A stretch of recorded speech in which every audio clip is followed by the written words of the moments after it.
নুনুর মাসি গো, এই আন্ডার প্যান্টের রড ঢুকেছে।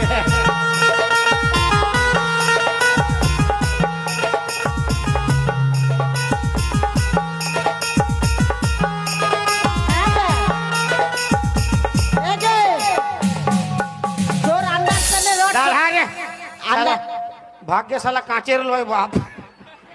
তোর আন্ডার প্যান্টে কেমন করে রডটা সামাইলো? শালা ফাইবারে ছিল, নাহলে কাঁচের হলে বিপদ হইতো। তোর কি দরকার ছিল? এটা কাকে ঘর ঢুকাইছিস তো? কোনটা? এটা কে? ওইটা কে? বাইরের লোক। বাইরের লোক বাইরে থাকবে, ঘরটা কেন আনিস? অতিথি মানে ভগবান।